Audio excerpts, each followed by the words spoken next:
4. Specialized helicopters hovered over the objective to insert the assault team. While dozens of attack helicopters laid down suppression fire, the Delta Special Forces descended and started the search for the high-value targets. How did they find him? Simple. The CIA had planted spy inside Nicolás Maduro's close circle.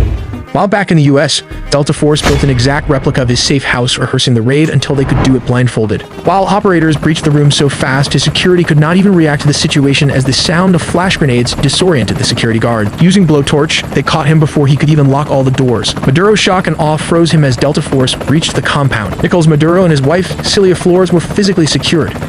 This wasn't a negotiation. They were detained and immediately moved to the extraction point. These aircraft are capable of performing urban extractions from buildings and refueling in midair. Within minutes, they were airborne, leaving Venezuelan airspace and heading to a secure floating staging base in the Caribbean. This Operation Southern Spear has changed the geopolitical map of South America overnight. But wait before after the extractions, there were reports of F-35 jets also leading the tip of the spear for the attack. We'll look how the United States used F-35 jets instead of F-16s for operations in Venezuela, because this is a well-organized and militarized Venezuela has positioned advanced Russian S-300 missile systems, Chinese radar networks, integrated Russian air defenses, and Shahed drones along its borders. This creates a highly lethal and challenging environment that older S-16s would struggle to survive.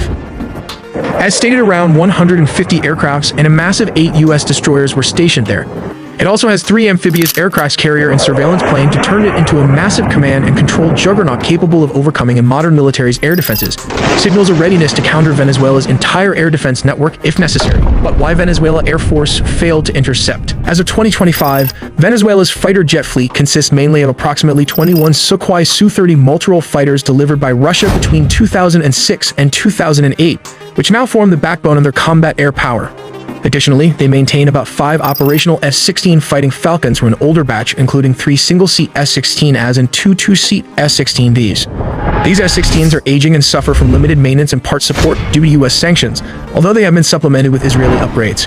Venezuela acquired its F-16 jets from the United States through a foreign military sales agreement called Peace Delta in May 1982, during a period of good diplomatic and military relations. They were the first Latin American country to receive the S-16, with deliveries occurring between 1983 and 1985. The reason the U.S. does not use S-16s in current operations is because these jets lack the stealth capabilities necessary to evade the S-300 and other integrated defenses. The advanced S-300V or Anti-2500 systems, supported by dense Chinese and Russian radar, can easily detect and target older aircraft at long ranges. Sending F-16s into such an environment would result in high attrition risks, as they are vulnerable to radar detection and missile engagement. Not to forget the Russian Buk air defense system that can take out an S-16 with ease. These are cheap R-15 or 24 Buk systems are already active and mobile all over the country. Additionally, F-16s are less effective in contested airspace saturated with drones, especially the Iranian Shahed drones used by Venezuela for reconnaissance and kamikaze strikes. The F-35, however, offers crucial advantages. Its stealth design enables it to fly undetected or with much lower risk, making it effective against advanced surface-to-air missiles and networked radar systems. Its sensor fusion, electronic warfare, and data link capabilities allow it to simultaneously suppress and target mobile and fixed air defense positions, adapting rapidly to counter Russian and Chinese radar configurations. While the aircrafts took out the anti-air defenses Venezuelan military as a whole, this allowed the CIA and special forces to advance towards its target. The overwhelming presence of advanced Russian, Chinese, Iranian, and indigenous air defense and drone systems on the Venezuelan border means that the stealth fighter jets, or the first wave of attack, provide both the survivability and strike capability required for such operations.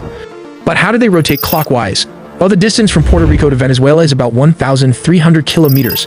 This is roughly 810 miles, which translates to around 1.5 hours of flight time for an F-35 flying at high subsonic speeds. These jets rotated clockwise as its combat radius is approximately 770 miles, meaning it can reach most of Venezuela from Puerto Rico with careful fuel management and limited loitering. To extend mission time and reach deeper inland, air-to-air refueling tankers deployed strategically in the Caribbean region support these operations. In situations requiring strikes within minutes, U.S. amphibious assault ships equipped with F-35Bs can launch jets rapidly.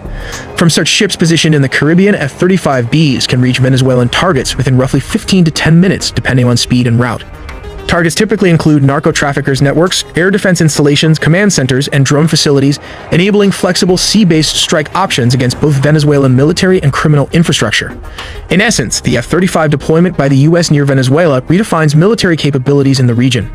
It combines stealth, advanced sensors, electronic warfare, and networked operations to overcome sophisticated air defenses and maintain persistent air superiority and rapid strike ability against a broad spectrum of targets in Venezuela.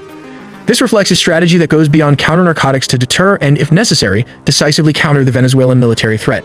We also made a deep dive into the sea, air, and land components of the nuclear triad.